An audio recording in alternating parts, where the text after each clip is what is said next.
a short notice before we get into it. Next week there's a retreat on Saturday and Sunday morning on the healing practices for an ever-changing world, being led by Venerable Anna and Angela. And so this class, the intro class and this class will be on next week too. So the retreat is on. It finishes at midday on Sunday and will be followed by the introductory class and then this class again at 4 o'clock. So we'll begin with the preliminary prayers. Start with the praise to Shakyamuni Buddha. We'll do them just in English.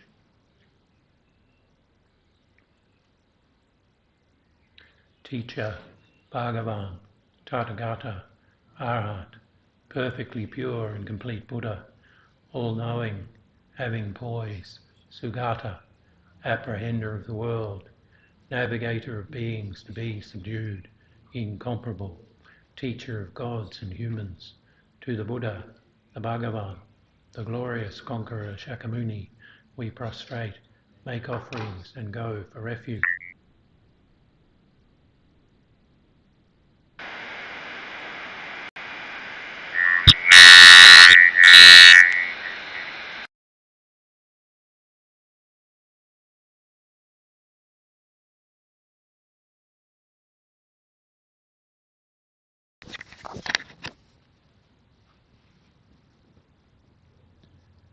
Technology.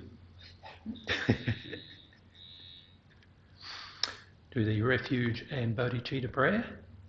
To the Buddha, Dharma and Sangha, I go for refuge until becoming enlightened. Through merit, my generosity and so on, may I achieve Buddhahood to benefit all beings. To the Buddha, Dharma and Sangha, I go for refuge until becoming enlightened. Through the merit, my generosity and so on, may I achieve Buddhahood to benefit all beings. To the Buddha, Dharma and Sangha, I go for refuge until becoming enlightened. Through the merit of my generosity and so on, may I achieve Buddhahood to benefit all beings.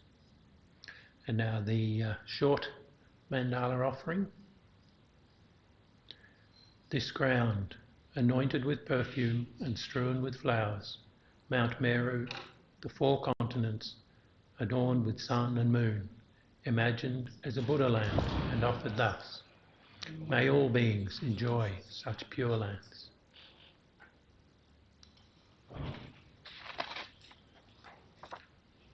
So we'll do the 7-limb prayer. I prostrate my 3 doors with a mind of respect and offer all actually arranged and mentally emanated offerings. I reveal all the downfalls and negativities that I have ever collected and rejoice in the virtues of individuals and superiors. Please remain perfectly abiding until samsara is no longer seen. I request you to turn the vast and profound wheels of Dharma. I dedicate the virtues of myself and others to the great enlightenment. And then in English, the prayer of the lineage gurus. Body born from a million magnificent, excellent virtues, speech fulfilling the hopes of infinite beings, a mind that sees all objects of knowledge precisely, I bow my head to the chief among the Shakyas, supreme sons of the incomparable teacher, carrying the load of all the conqueror's deeds by their emanations appearing in countless realms. I prostrate to Maitreya and Manjushri. The mother of conquerors is difficult to fathom. The precise thought is in commentaries written by Jambavipa's ornaments, Nagarjuna and Asanga. I prostrate at the feet of those most renowned in the 3 realms. From these 2 great chariots come the excellent lineages of the paths, profound view and vast deeds, their essential points gathered thoroughly and without fault. Prostration to the lamp holding this treasury of instruction, giving explanation through compassion by seeing precisely and completely the essential points of all paths of Sutra and Tantra, holder of the Conqueror's entire holy Dharma, prostrations to the glorious Losandrapa, I seeing all the infinite teachings, supreme way of crossing for those entering the journey to liberation, moved by compassion to deeds skilled in method, prostrations to the spiritual masters who make everything clear. And also in English, the great treasury of excellence, the prayer of the path to enlightenment. The kind master is the basis of all qualities, and proper alliance is the root of the path. By seeing this excellence, and through much striving, bestow blessings to be devoted with great respect. This gentle support of freedom, obtained this one time, is most difficult to achieve. Knowing its great value gives rise to a mind seizing its essence constantly, day and night. Bestow blessings to generate this continuum unceasingly. It is like a bubble in water, this constantly moving body and life. Thus remember the swift collapse of death. Beyond death, like body and shadow, white and black karmic results follow after. By gaining firm certainty in this, the mass of faults, subtle and very subtle, are abandoned, and the accomplishment of all virtuous collections completed. Bestow blessings to ever retain conscientiousness. The qualities of samsara are unfit to be trusted, the door to all suffering. Do not be content with these enjoyments. By knowing its defects, bestow blessings to develop a great aspiration for the bliss of liberation. By that pure thought, great conscientiousness is drawn forth, and mindfulness and awareness of the individual liberation, the root of the teachings. Bestow blessings to make this the essential practice. Just as I myself have fallen into samsara's ocean, all living beings as mother are also like that. By seeing the responsibility for the liberation of beings, bestow blessings to be trained in supreme bodhicitta. However, by merely generating the mind, if not acquainted with the three aspects of ethics, enlightenment will not be attained. By seeing this excellence, bestow blessings to train with strong effort in the vows of conquerors' sons. Pacifying distraction toward perverse objects by way of proper analysis of the perfect meaning. Bestow blessings to swiftly and continuously generate the path related to the union of calm abiding and special insight. Thus, becoming a vessel trained in the common paths, enter the Vajrayana, supreme evolution of all vehicles. Bestow blessings to engage the easy path itself, that sacred way of crossing for fortunate beings. The base of practice for the two aspects of attainment is when guarding the pure vows of commitment is found to be genuine and certain. Bestow blessings to protect them even at risk of life. Then, by understanding properly the important points, which are the essence of the two stages of the Tantra classes, bestow blessings to practice according to these holy teachings with continuous effort in the supreme four-session yoga. Like that, may the spiritual friend revealing the gentle path and the friends of proper practice stand firm. Bestow blessings to quickly pacify the masses of outer and inner hindrances. In all rebirths may I never be parted from perfect gurus and the enjoyment of the glorious Dharma. By utterly completing all qualities, paths and grounds, may I quickly achieve the state of Vajradhara.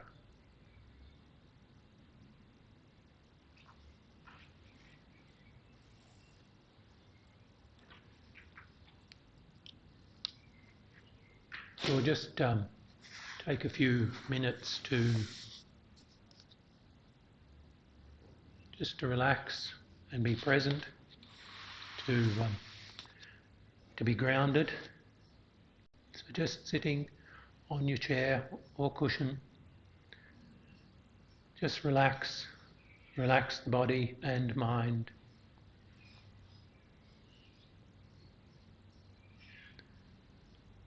Starting with your toes, your feet, relaxing the legs, your backside, your back, your stomach, shoulders, arms, hands, fingers. Relax the neck, relax the head.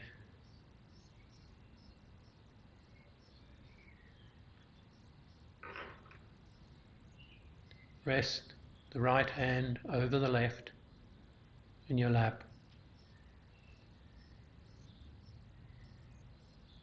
Keep the spine straight, and the head tilted slightly forward.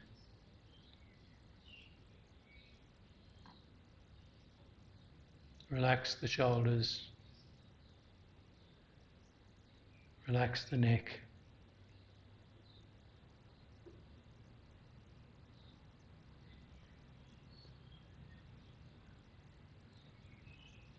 Breathe in through the mouth or nose. Keep the eyes slightly, just gently open or closed, your choice.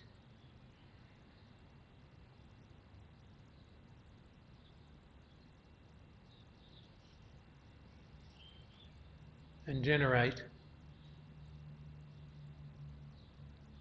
a pure motivation for this meditation,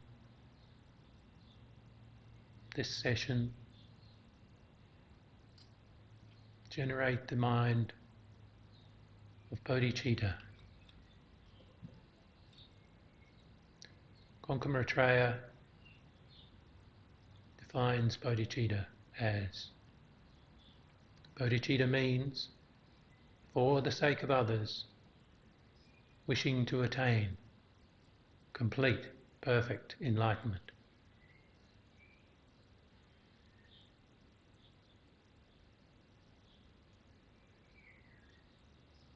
So expand the mind to encompass all numberless, countless living beings, sentient beings.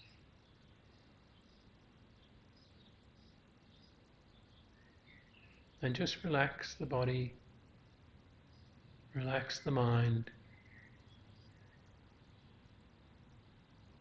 and observe the breath coming in and going out.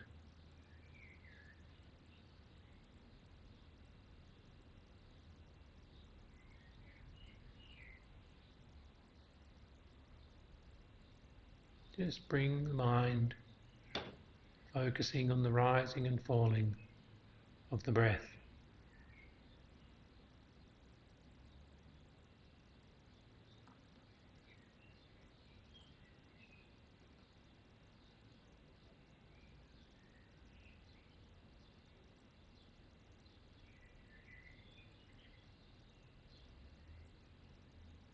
Just feel your body relaxed where you are.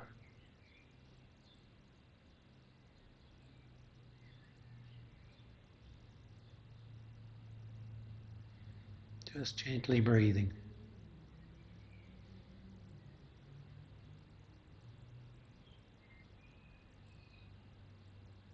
Just concentrating lightly on the breath entering and leaving.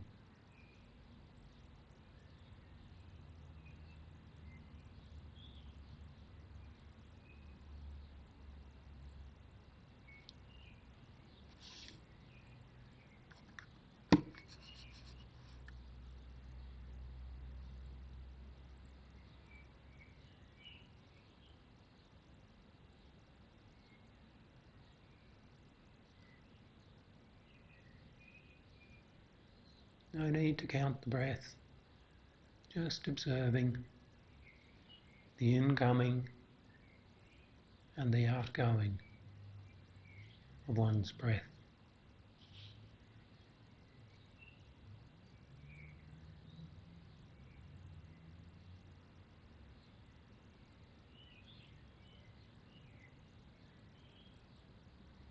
This unique opportunity to just simplify things, to be in the present. No need to think of anything, just observing, bringing your mind to the breath, entering and leaving at your own pace.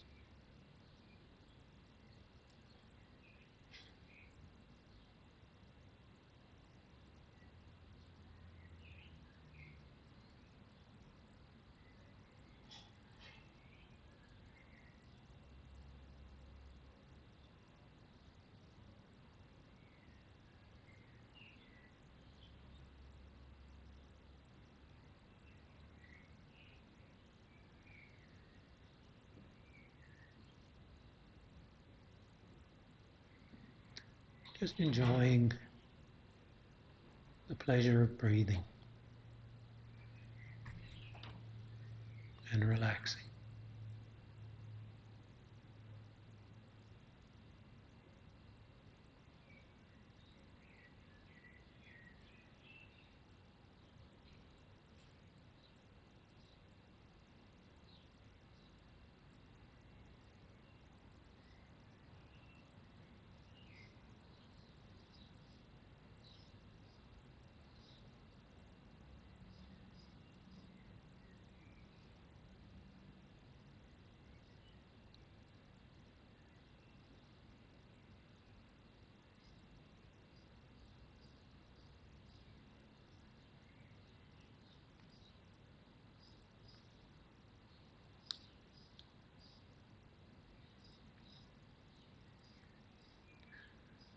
Okay,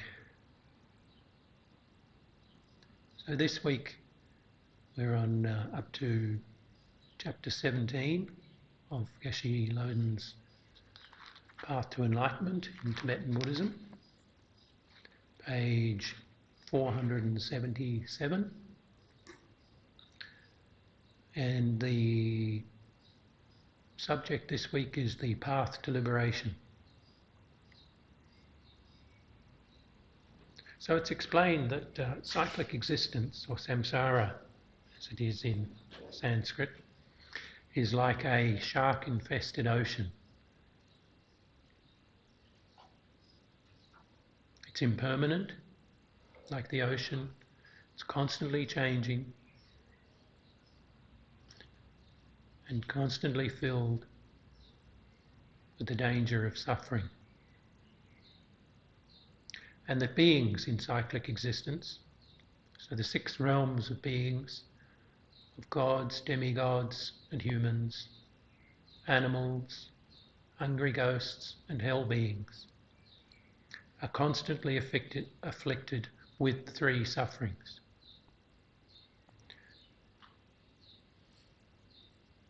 And the 3 main sufferings, so there are a multitude of sufferings as we well know, but the 3 main ones are pain, so we well and truly know the suffering of pain,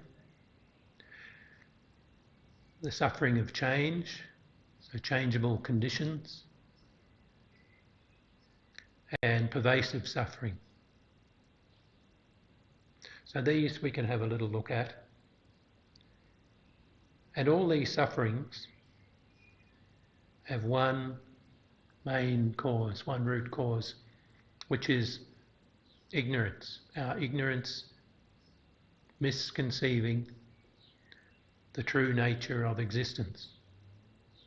So holding things to be inherently or truly existent, existing from their own side.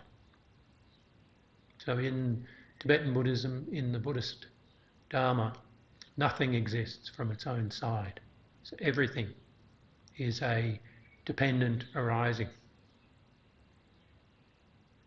So last week, or last class, we looked at the 12 links of dependent arising, the 12 dependent links, which all stem from suffering.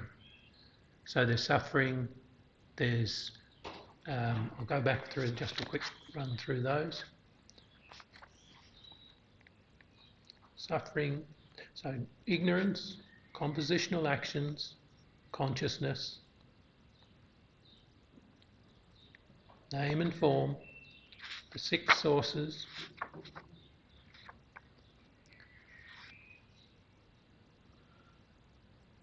feeling, craving, grasping, existence,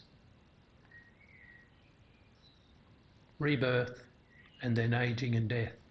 So all of these links of dependent arising all stem from ignorance.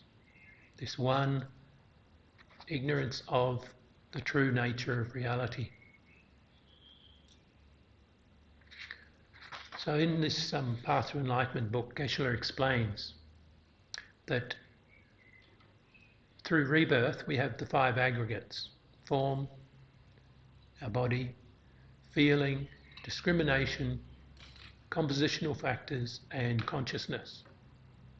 And all of these aggregates arise from delusion and karma, and their prime source is this ignorance. So by having the ignorance that thinks things are existing from their own side, we create the karmas, the causes, which therefore have results, and all of the negative experience that come from this. So the whole point of the bodhicitta motivation is to generate the mind that overcomes self-grasping. So the definition being for the sake of others wishing to attain complete perfect enlightenment. So if we can actually, through the meditation practices, have a direct perception of the emptiness of inherent existence, then we can cut through all suffering.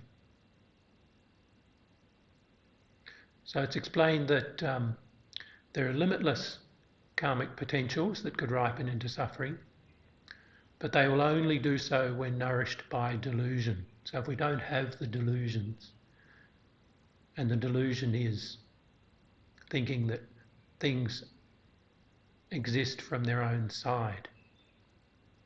And then on the other hand, if there were no karmic potentials, even if delusion were present, then karma would be newly accumulated. So delusion is the main enemy. And the source of delusion is our ignorance grasping at inherent existence. And this is the basis, the foundation of cyclic existence. So the opponent to ignorance is the wisdom perceiving the true nature of phenomena. So that's the emptiness of inherent existence, something existing from its own side. So the wisdom perceiving this emptiness depends on single-pointed concentration, where we can stabilize the mind long enough to actually observe the emptiness of self and then the emptiness of all phenomena. And this, so the wisdom depends on single-pointed concentration, and single-pointed concentration to eliminate the distractions of mind and body, the aches and pains of body and mind. We require the practice of pure ethics, so pure morality. So these are referred to as the 3 higher trainings. The higher training in ethics, the higher training in concentration, which is single-pointed concentration, meditative stabilization, and the higher training in wisdom.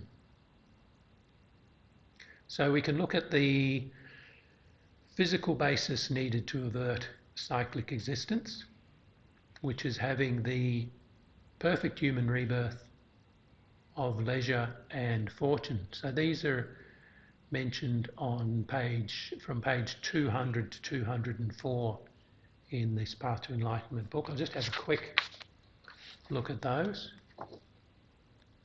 Just a recap. So it's the 8 freedoms, so freedoms from sufferings and adverse conditions, and the 10 endowments, which are being endowed with good qualities and good conditions. So the 8 freedoms, so it's freedom from birth in hells and hungry spirits, animal realms, being a god, being in a land where there is no spiritual practice, a time when there is no Dharma teaching, not having the mental capacity to actually listen or understand, and freedom from holding wrong views, which are the belief that things are having a wrong view of things. And then the endowments are being born as a human, living in a central land, having sensed the good, clean, clear sense organs, not having created the 5 extreme negative karmas, having faith in the objects of refuge, and in Buddhism that's the Buddha, Dharma and Sangha.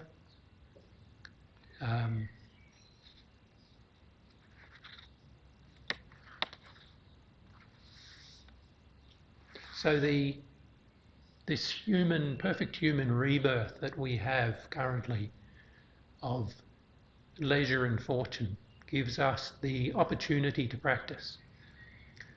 And when referred to as hell realms, not to be reborn in a hell realm, not to be born in a God realm, we can look at even within the human realms that some beings are in hellish conditions, so it's very hard to practice, to have a spiritual practice when you're in a hellish conditions, and in God realm conditions. So for the multi-billion-dollar celebrity millionaire trillionaires who have all what they believe to be all good conditions, it's very difficult to practice holy Dharma, because for them money can buy most things.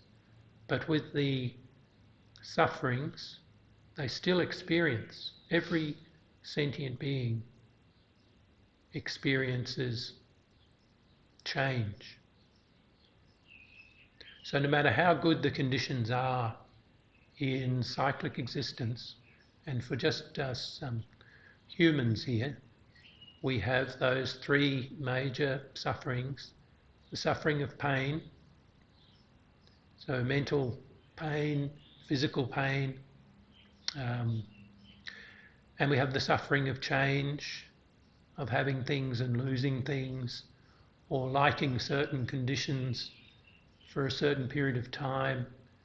An example given is enjoying the warmth of the sunshine, and then it gets too hot, so we move into the shade or go for a swim, and then that gets too uncomfortable, so we move back into the sun.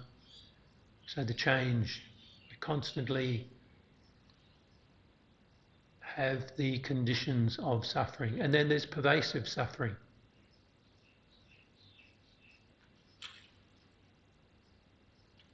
So Nagarjuna, in his letter, explains that through ethics, wisdom and concentration, so these 3 higher trainings, we can achieve liberation.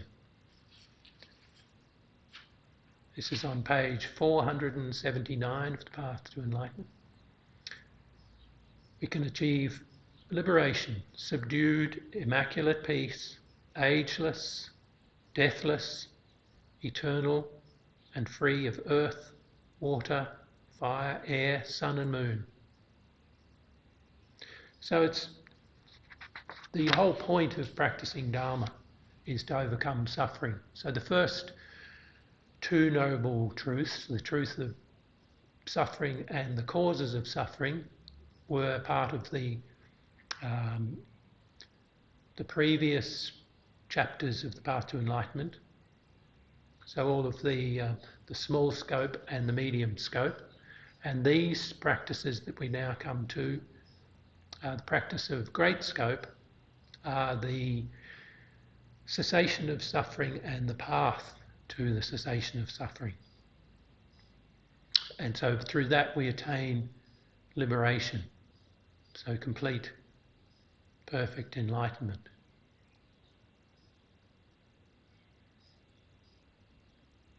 So the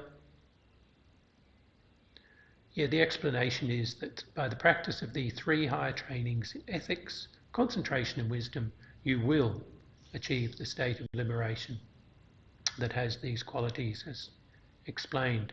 So basically everything taught in the Path to Enlightenment, from the initial chapters on impermanence, on karma, all of these things are the necessary fuel to generate our mind of renunciation so that we actually understand things as they are. That through not perceiving the true nature of reality, then we're grasping at things thinking we can achieve happiness through external things. But happiness is just totally dependent upon the mind. And ultimate happiness is dependent upon the three higher trainings. So we do need to practice ethics or pure morality. And that will give us the conditions to be free to practice concentration, which is meditation on stilling the mind, on focusing the mind. And when we have that single-pointed concentration, that calm abiding, then we can bring the mind to focus on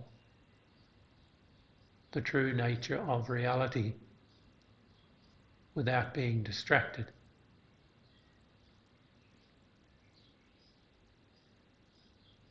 So it's explained here that in degenerate times, and that's us, that's now, we know that, we can see that in the world, on the news, wherever, it develops more merit to maintain a single vow of moral restraint than to make extraordinary offerings to millions of Buddhas during the golden age of Dharma. So it's explained that the pure morality, so the morality is not killing, stealing, lying, sexual misconduct. So the 10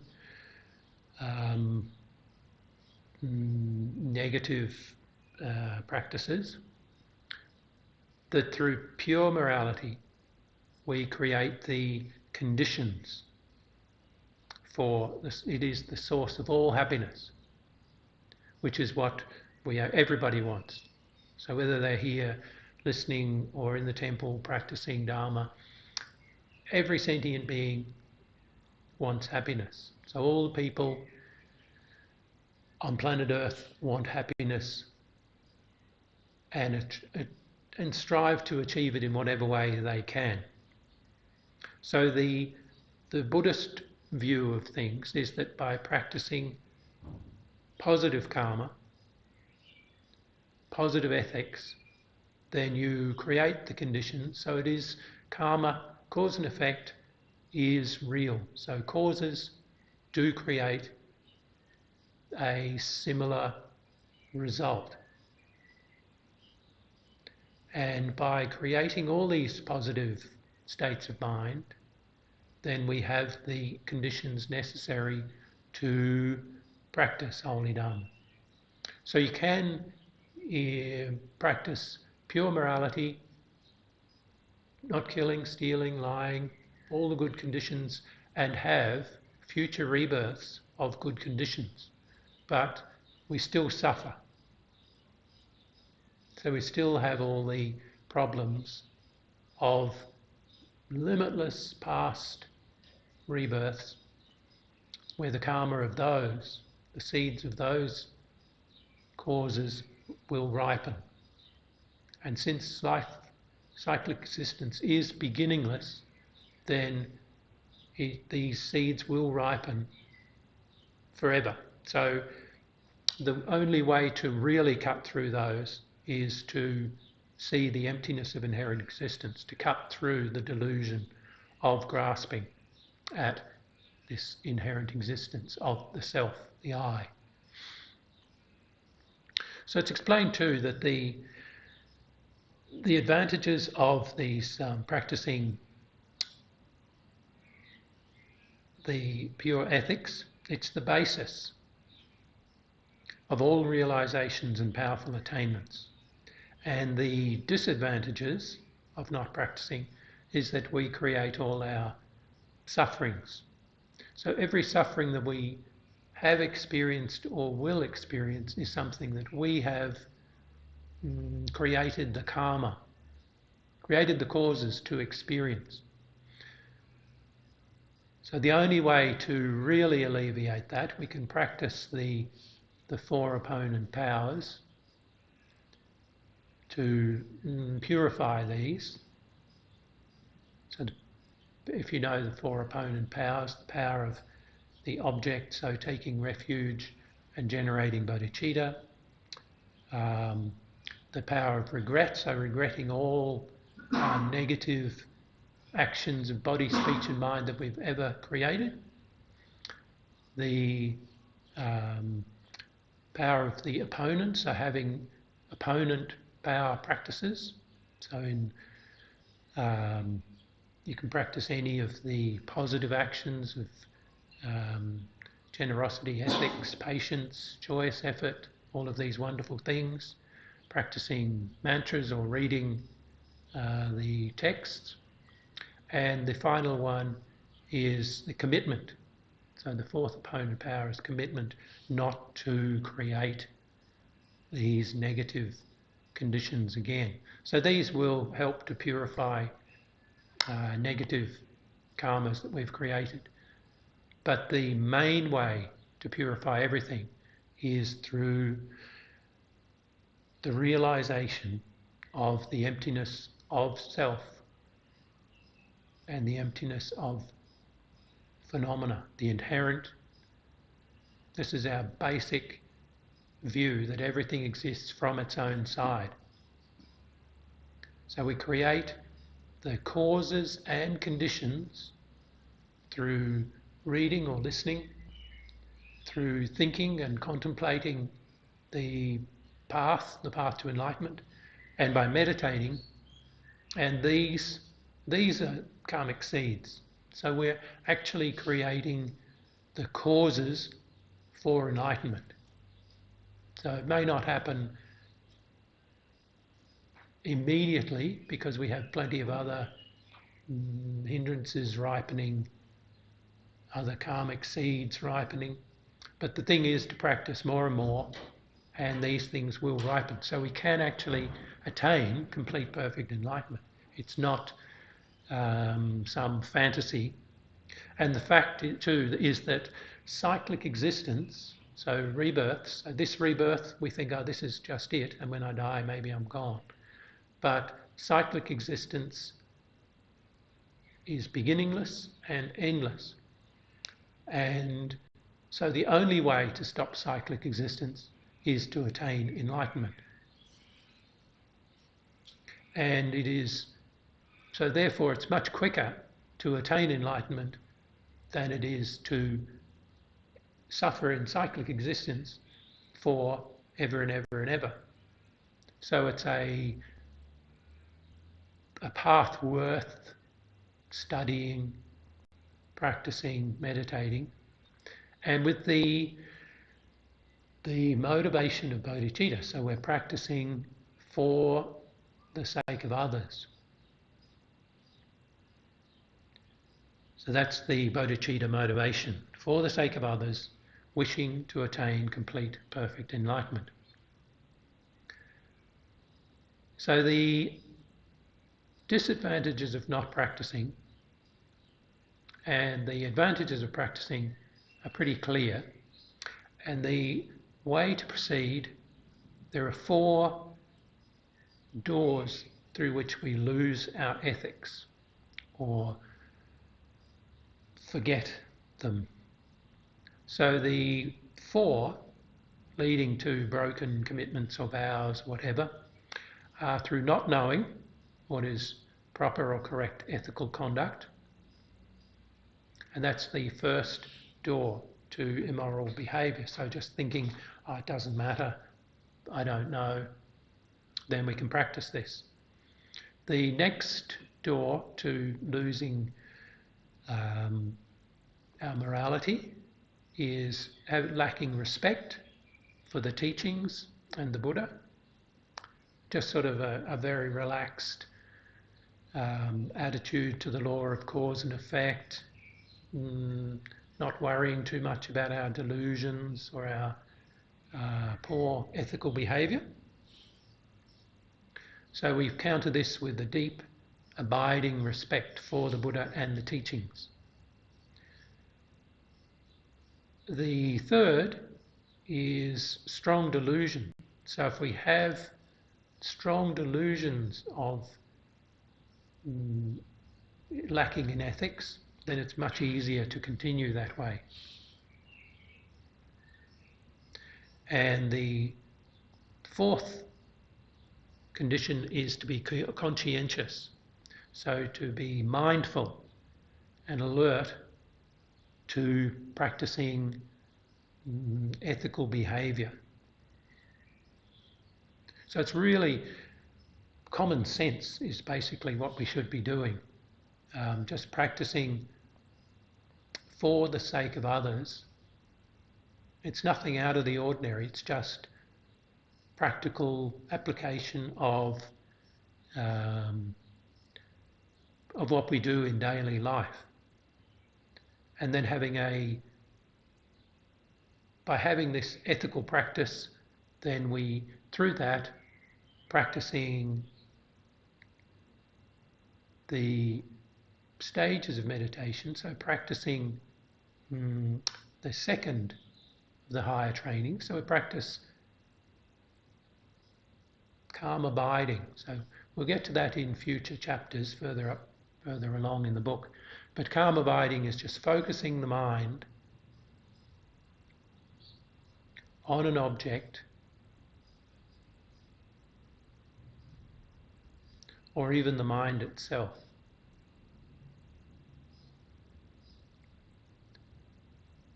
And continuing to place the mind, bringing the mind back from distraction. And through constant practice, then we will eventually attain calm abiding, single pointed concentration. So it's all possible. It's just practice. We just need to put in the effort. And these are all the causes of happiness, the real causes. So rather than the ones that we perceive externally that we're thinking that's the cause of happiness, money or holidays or whatever. We can analyse, we can observe and see that these are not, they're useful with a subdued mind. We can use all these things in our Dharma practice. But we can also see that having the things that we think could bring happiness, like money, we can observe certain billionaires around the world who have all the money that they could possibly want, that could last them for countless lifetimes, but they still have crazy mind, they still have suffering, they still have grasping, attachment, so they have suffering. And the 3 main sufferings of pain, they have that, They have the suffering of change. So right now they have great wealth, but they do have, just like us, they have impermanence. They do have sickness, aging and death. So no matter who you are, whether you're some super wealthy tech person or whether you're the late Queen of England, Her Majesty Queen Elizabeth II, everybody is subject to impermanence, to sickness, aging and death and future rebirths. So we're all in this cyclic existence together. We rise, we fall, we have money, we lose it, we have good conditions, they change. So by actually practicing these, the path to enlightenment, we can attain calm abiding, so settling the mind, beyond bringing the mind back so we're not agitated by external conditions. And we can meditate on the emptiness of the self, of the I, the unfindability of the I.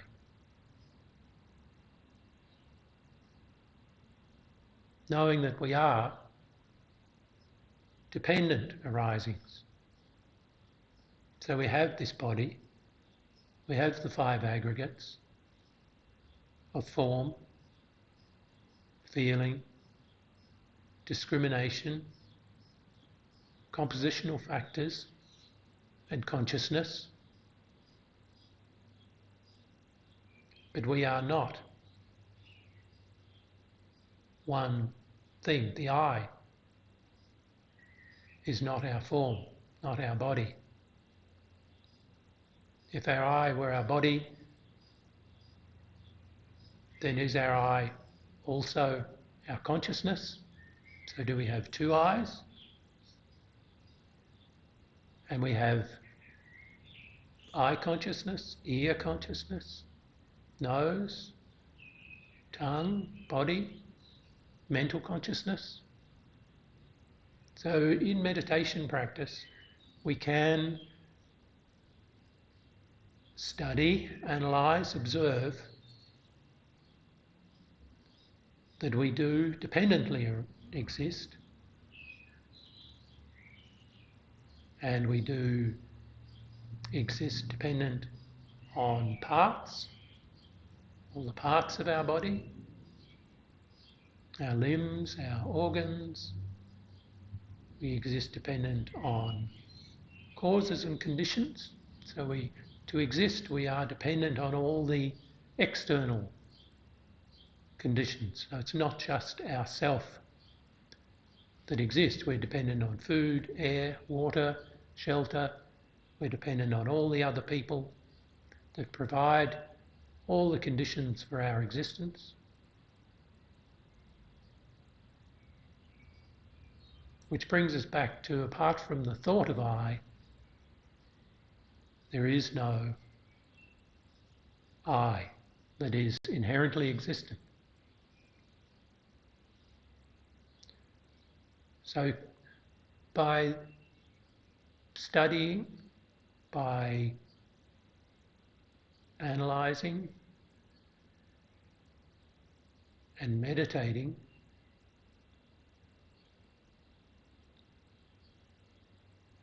we can come to the conclusion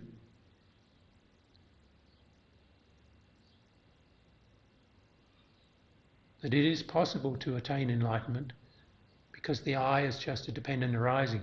So the I is dependent on causes and conditions. And if we create the causes and conditions for the enlightened mind, which is the path to enlightenment, then we will attain enlightenment.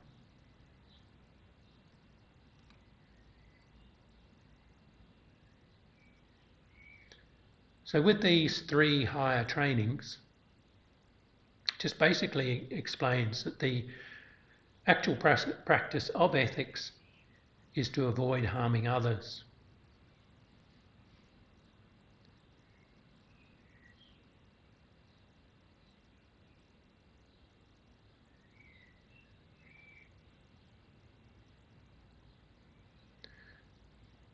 And that's all sentient beings, so not just humans, but not harming animals, all the insects, all the sentient beings. We're creating the causes and conditions for an ethical existence. And then, so with non-ordained people, there are 5 precepts that one can take: refraining from killing, stealing, lying, sexual misconduct, and intoxicants. And then there are all the other vows, the bodhicitta vows, and the tantric vows for when one receives initiations. And all of these, they're not restrictions. They're actually giving you your freedom. So by having these, you have the freedom to practice Dharma, to engage in the practice of benefiting others, benefiting oneself, and attaining enlightenment.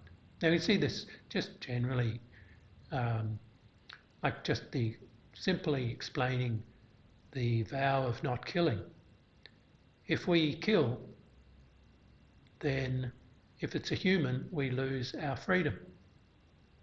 So we lose our freedom to do what we want, be where we want.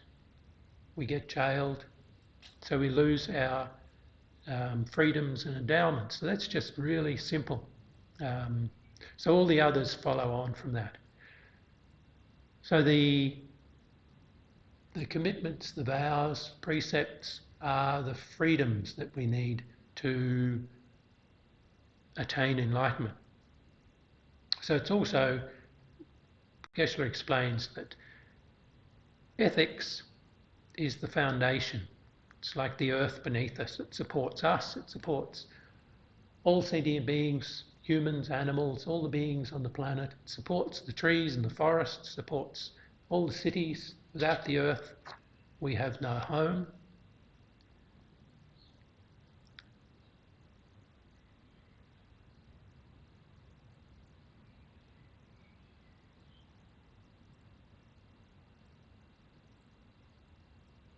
So we can look now at the meditation practice, do a little bit of meditation on visualizing Shakyamuni Buddha. So being an enlightened being, being a Buddha, is the whole point of Dharma practice. By being enlightened, having the enlightened mind, we can know completely and utterly how to benefit all sentient beings. We have the omniscient mind that understands the sufferings of all beings individually and can work to bring about that cessation of suffering. So we'll do a meditation on visualizing Shakyamuni Buddha. So just relax. Visualize in front.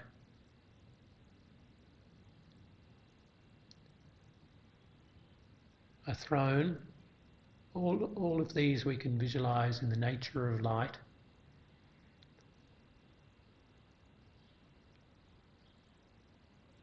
I like the throne behind me where Shakyamuni Buddha is sitting. A throne supported by snow lions. And on that throne is a lotus.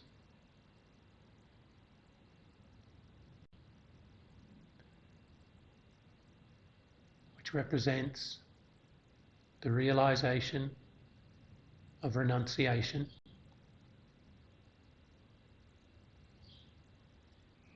So Buddha has renounced all suffering and realized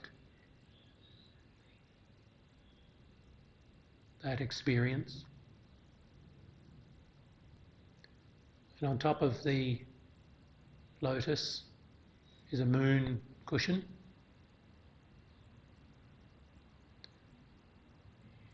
representing the mind, the conventional mind of enlightenment, bodhicitta,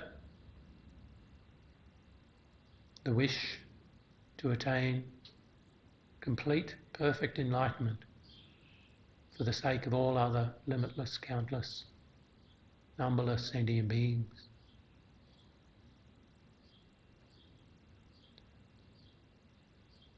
And on top of that moon cushion is a sun cushion, which represents the realization of the wisdom,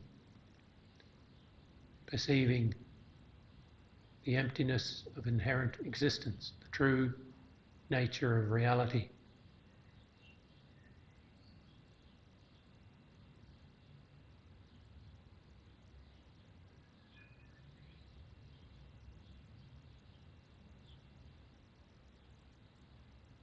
And sitting on top of these, the throne, lotus, moon and sun,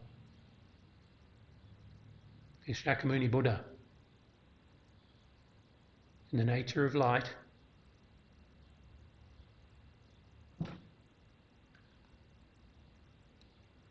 not too far away, not too close, just somewhere that you feel comfortable.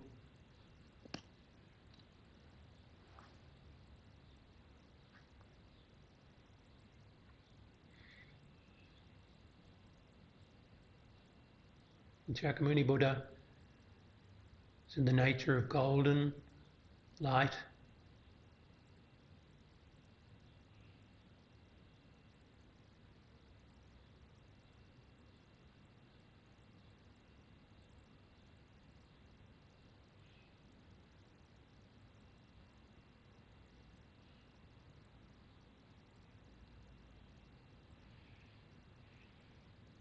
and visualize that at Buddha's crown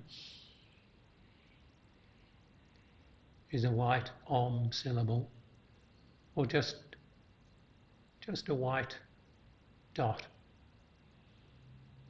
if that's easier.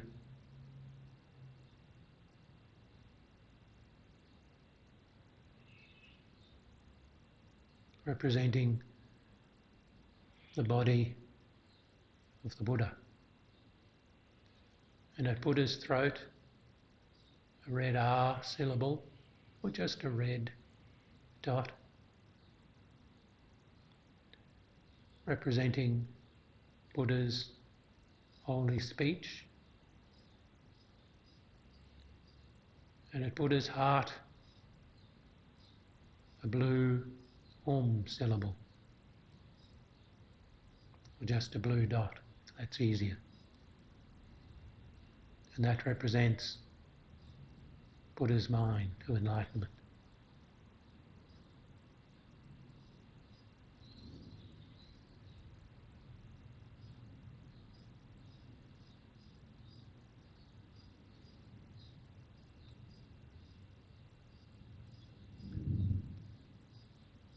So visualize that from the white drop, the white dot, the white Om, at Shakyamuni Buddha's crown comes white light. A beam of white light which comes to your crown and enters in through the crown of your head. And this white light comes down through your body, filling your entire body, right down to your toes, down to your fingers.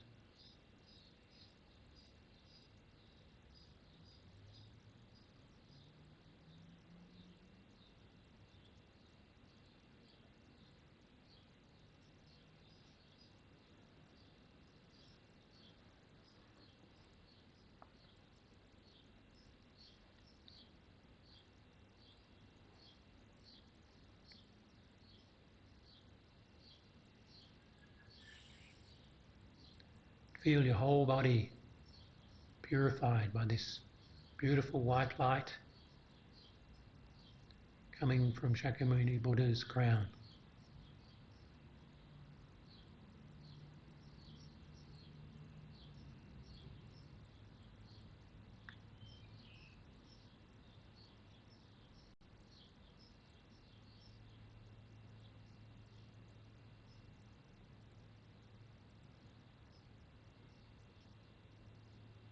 Feel that all negativities of body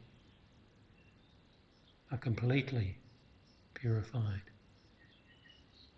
in the blessing of white light from Shakyamuni Buddha.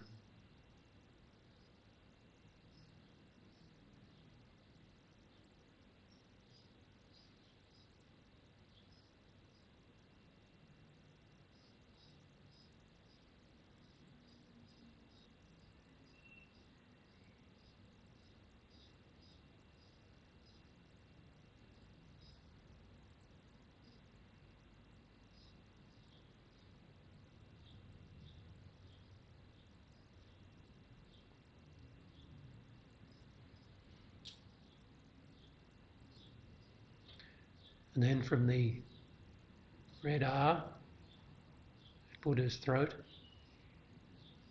visualize red light,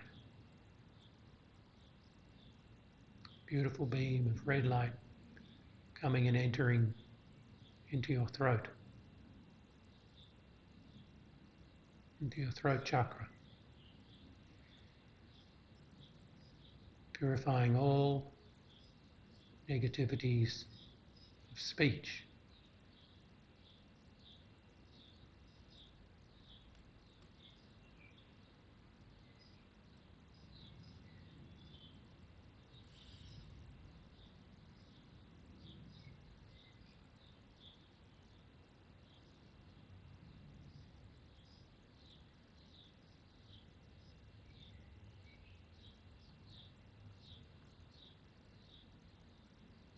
And then from the blue hung at Buddha's heart,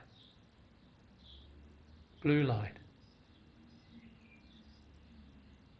emanates, a stream, blue light enters into your heart chakra, purifying your mind.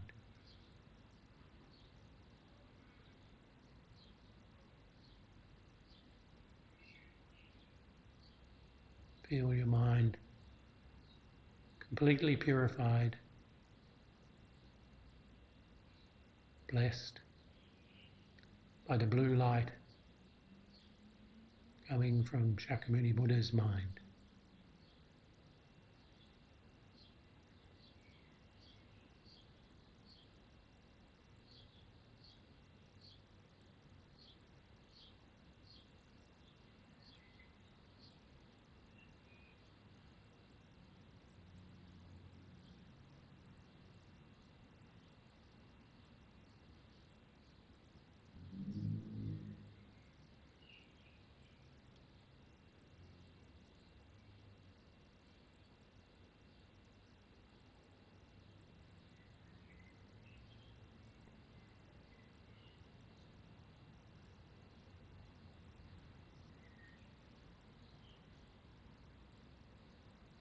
Feel your whole body, speech and mind completely purified from the blessings of Buddha, Shakyamuni Buddha.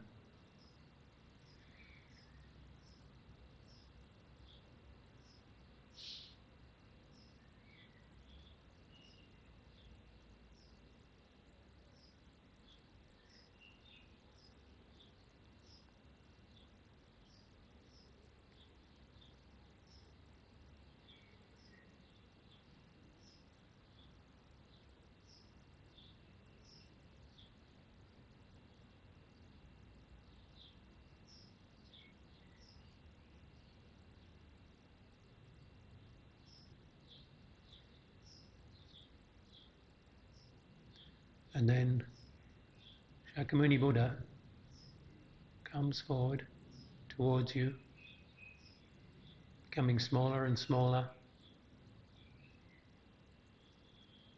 comes to the top of your head, to your crown.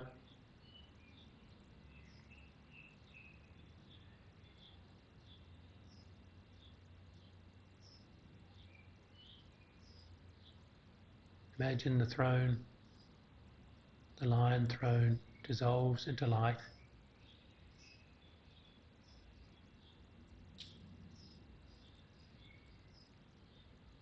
And now very, very small in the nature of light.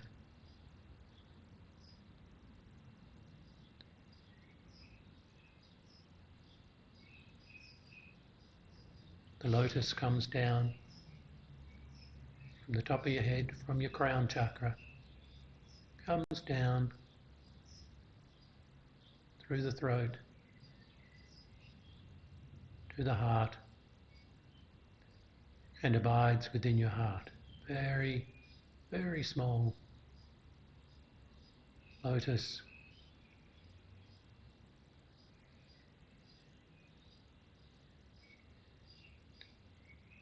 And feel you've received the mind of renunciation.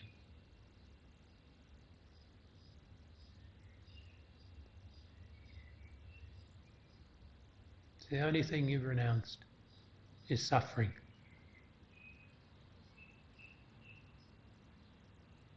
All your good conditions, no problem. Just we renounce suffering and its causes.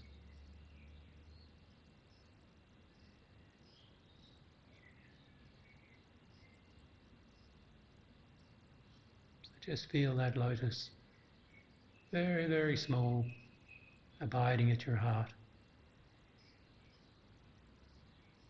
And now the moon cushion,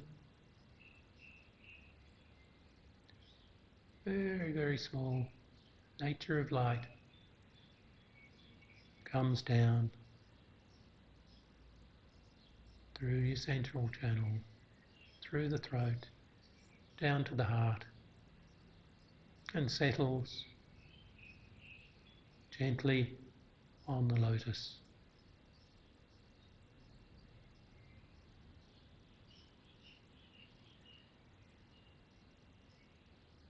And feel that you've received the realization of bodhicitta, the conventional mind of enlightenment.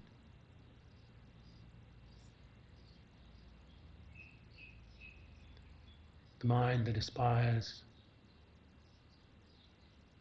to liberate, to benefit all sentient beings from their suffering.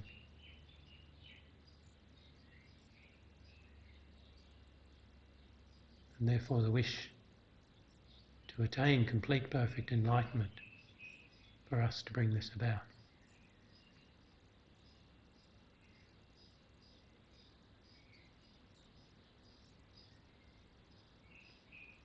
And then the sun cushion at your crown.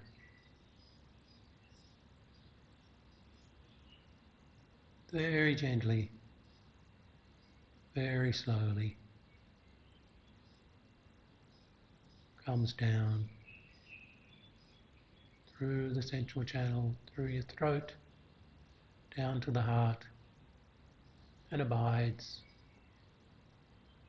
very gently, very softly on the moon.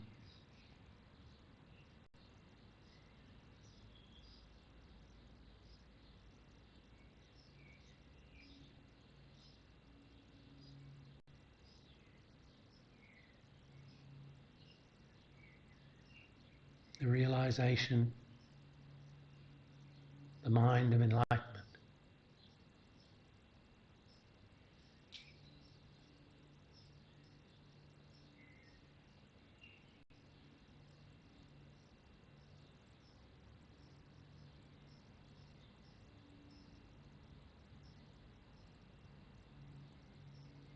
And next, finally, Shakyamuni Buddha, very small, the nature of light,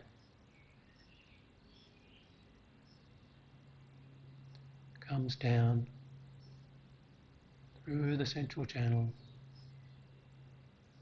slowly, slowly, through the throat, down to the heart, and gently sitting full lotus rests on the lotus, moon and sun at your heart.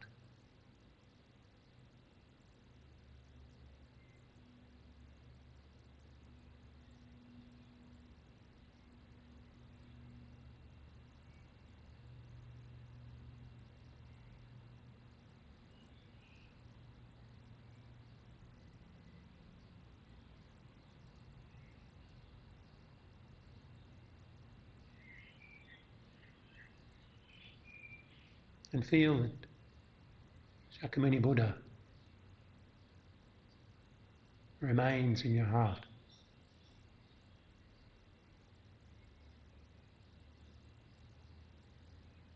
Feel that you're creating this wonderful connection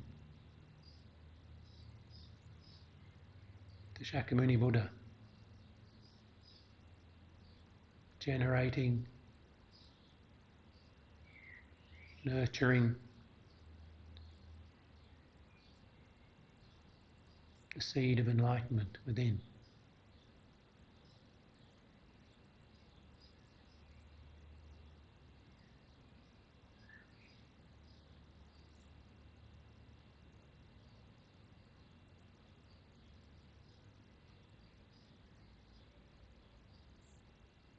And now from Shakyamuni Buddha at your heart,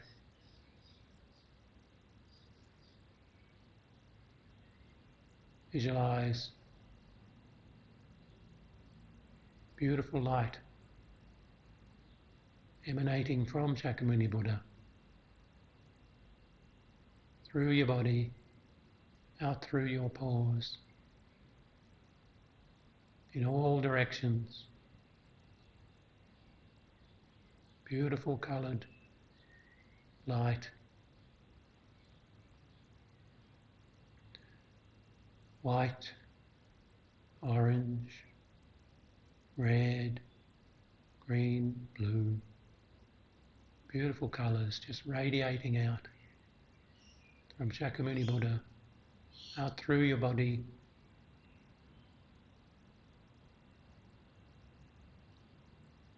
from where you're sitting,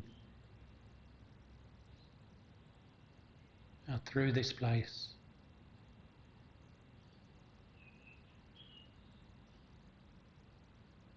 through the surrounding landscape, radiating sideways, down, up, in all directions, slowly moving out, across the surface of planet Earth, down into the centre of the Earth, up through the atmosphere, benefiting, blessing, connecting with all numberless, countless sentient beings, wishing for their happiness,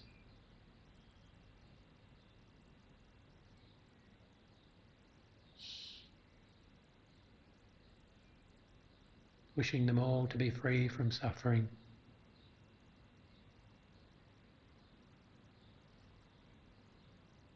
wishing them all to have the happiness which is without suffering, complete liberation, and wishing them to abide in equanimity,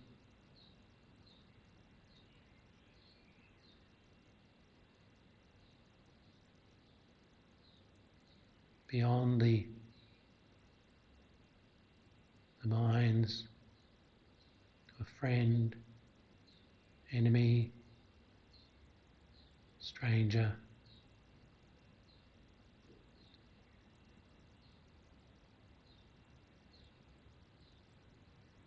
connecting and blessing all limitless, countless sentient beings, and the light just goes out through space, through time and space, encompassing past, present and future,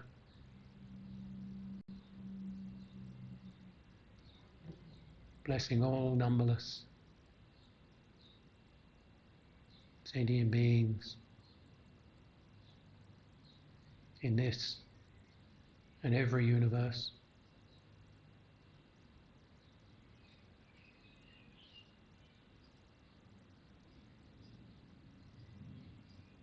And generating within ourselves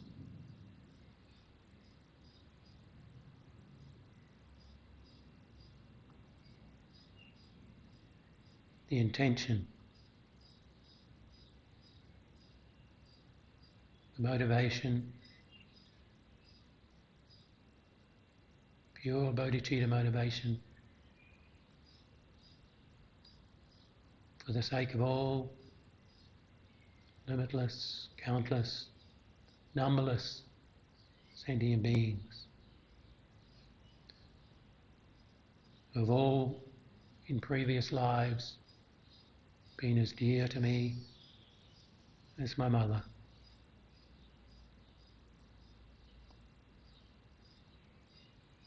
Make the aspiration, the intention to attain complete, perfect enlightenment.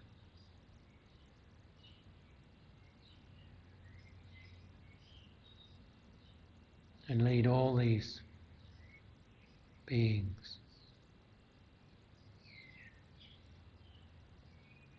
to complete, perfect enlightenment.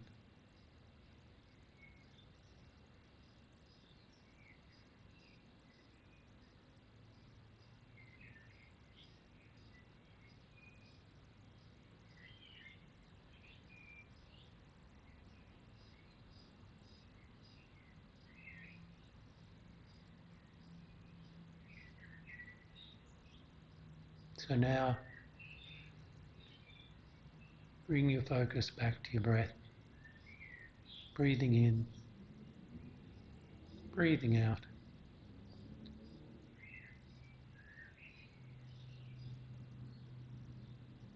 But keeping the realization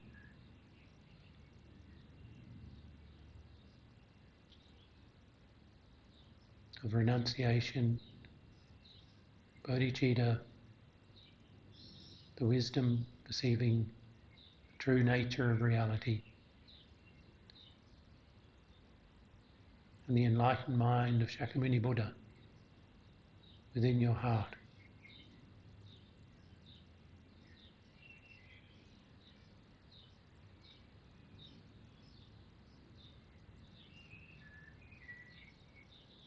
So the Buddha abides there now. After this session, in all your daily activities,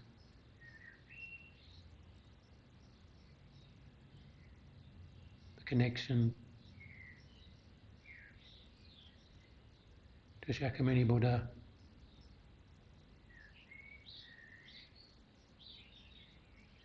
the enlightened mind, the wish, the intention to liberate all living beings, to renounce one's own and all being suffering.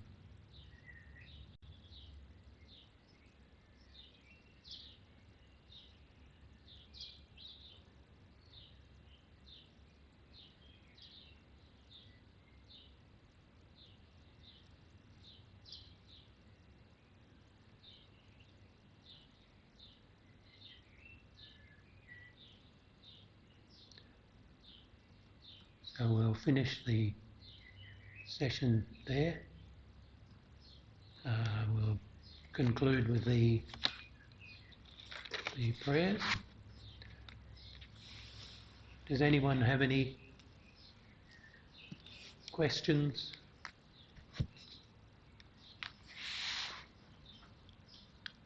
If you do, they're all in the Path to Enlightenment book, all the answers.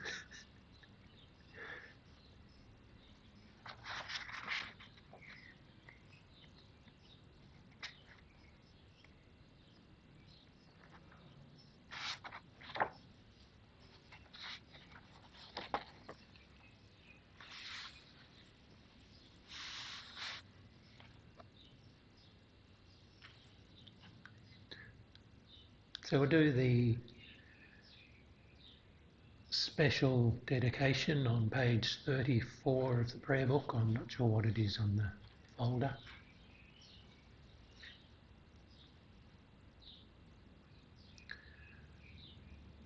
Whatever white virtues we have thus created, we dedicate as causes, enabling us to uphold the holy Dharma of Scripture and realization, and fulfill without exception the prayers and deeds of all the Buddhas and Bodhisattvas of the three times.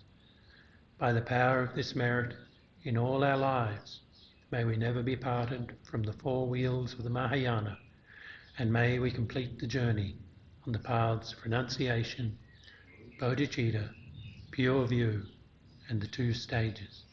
Well, before we do the general dedication, I just forgot to do the final prayer of the graduated path, which is a wonderful dedication of all our merit from this session. By the two collections, vast as space, amassed with effort for a long time, may I become a chief of conquerors, a guide for all beings whose mind's eye is blinded by ignorance. Also, in all lives, while not yet come to that, may Manjushri favour me with his compassion, finding supreme path complete with all stages of the teachings. May I please the conquerors by practicing well. By my precise understanding of the essential points of the path, with skillful means drawn along by strong compassion, and by dispelling the mental darkness of beings, may I uphold the conqueror's teaching for a long time. Where the supreme precious teaching has not spread, also where it has spread but become degenerate, with a mind deeply moved by great compassion, may I make clear this treasure of benefit and bliss. The stages of the path, excellently established by the marvellous deeds of the conquerors and their children, give glory to the minds of those aspiring for liberation. May the conqueror's deeds be long preserved. May all humans and non-humans who remove the obstructions and establish conditions favourable to cultivating the excellent path never be parted for all of their lifetimes from the purest of paths which the Buddhas have praised. When someone makes effort to practice properly the 10 points of conduct of the Supreme Vehicle, may they always be assisted by the mighty protectors, and may oceans of good fortune spread out, reaching all. So the general dedication. By this virtue may all beings complete the collections of wisdom and merit, and attain the two holy bodies arisen from wisdom and merit. May the precious superior mind of enlightenment be generated in those who have not yet generated it, and not decrease in those who have developed it, but increase continuously.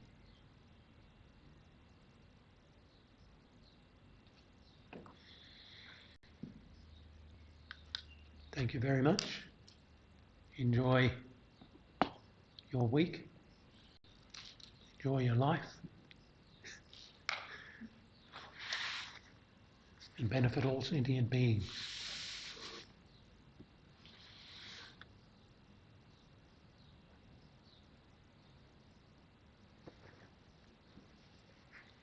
Is there a cup of tea happening? Yeah. There's a cup of tea. some bickies if you'd like, or if you're at home watching online, can go into the kitchen and make a cup of tea.